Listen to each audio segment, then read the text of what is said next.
Miss Marty, where were you the night Bob Ewell was killed? I was in my garden watering my plants. Sorry. Why were you watering your plants at that time of night?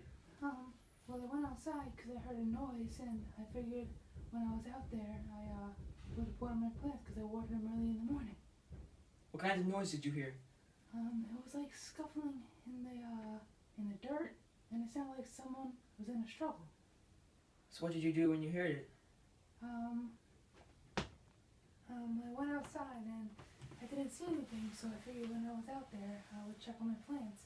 And when I checked on my plants, I saw they needed water, so I got in and went water. Did you do anything after that?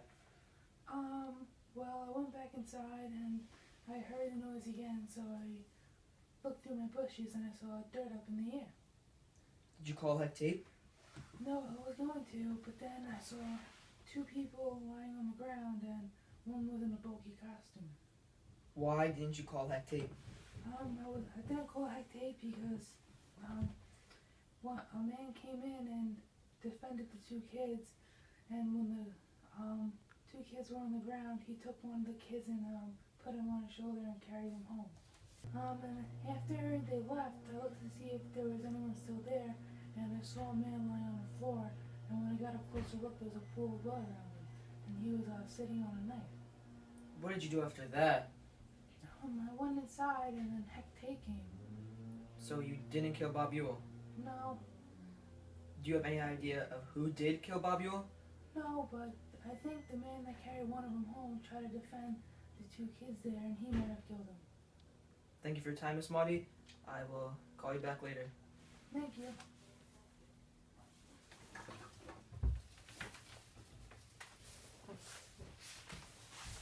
Mr. Finch?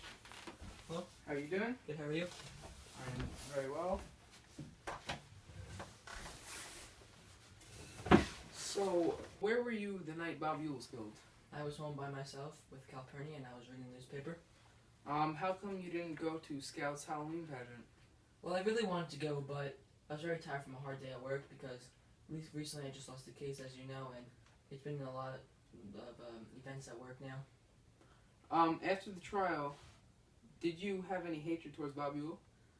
I was frustrated that I lost the trial, but I did dislike Bob Ewell a little bit, but nothing to kill him. I would never do that. Did you hear any noises when you were reading the newspaper? Yes, I did. I heard a child scream, but when I looked outside the window, there was nothing there. It was all just open field, and so maybe it was just a child inside one of the houses by, and I only heard the scream once. Why didn't you go outside? Well, as I just said, I only heard the scream once, and it was very dark outside. I could not see. Why didn't you call heck tape? I felt there was no reason to. I only heard it once, and it sounded like it was coming from a house. Why did you feel that there was no reason to? Well, like I just said, I could not see outside. I only heard it once. There's not enough evidence to it. Like, why would I call? Children scream all the time. Did you kill Bob Ewell? No, I did not, and I would never have any intention to do it. Do you have any idea who would? No, and if I did, I would tell Bob Ewell right away. I think death is a horrible thing. Mr. Finch, thank you for your time. Thank you, it was my pleasure. And when we have the results, we will call you. Thank you, sir. Where were you the night Bob Ewell was killed? Was at the police station, just doing my regular business. Okay, what were your feelings towards Bob Ewell? Well, we used to be close friends, but then, he changed a bit. Like, and then I didn't really mind him as well. One time we got into an argument, I just didn't like him. Then we got back to being decent friends. And I don't really mind him. I just think he's a disgusting human being, just the way he lives. When were you close friends? Like, when we were younger, we used to be really good buds. Like, we always play in the schoolyard. We played football, rugby, all those types of games. We used to play baseball. We were on the same baseball team for a few years in a row.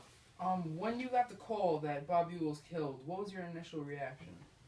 Well, I was shocked, in a way. Like, I knew that people didn't like Bob Ewell because everyone knew that he did rape his daughter, but Tom Robinson was just accused of it because he was black. But I was a little disappointed. I was a little upset, I have to say, but after that, I didn't really mind it. Do you have any idea who might have killed Bob Ewell? And I do not really have an idea. There are plenty of people out there who do not like Bob Ewell, and plenty of people who would want to kill Bob Ewell. When you got the call, what was the person on the other lines? What were they saying? Well, I cannot tell you the person was. That's classified information. But they told me that they saw Bob Ewell in the schoolyard, that he was killed. There were 2 knives at the scene of the crime. One was in him, and one was just laying around. There's blood everywhere. There were pieces to a costume, and some metal, and yeah. You said the other day that Bob Ewell fell on his knife. How would this happen? Well, I'm assuming that maybe he tripped on one of the roots of the tree when he went to go stab Jem and Scout. He tripped, and then he was just being Bob Ewell and was holding it to himself, knife, and he tripped and fell and it stabbed him in the heart. Why would Bob Ewell be walking around the schoolyard with a knife? Well, he obviously wasn't walking around just by himself with a knife in his pocket. He was gonna go kill Scout and Jem because Bob Ewell was embarrassed by Atticus in the courthouse. Mr. Hectate, thank you for your time. We just wanted to see what your thoughts and results were on this case. Thank you very much. Thank you. Have a nice day, sir. You too.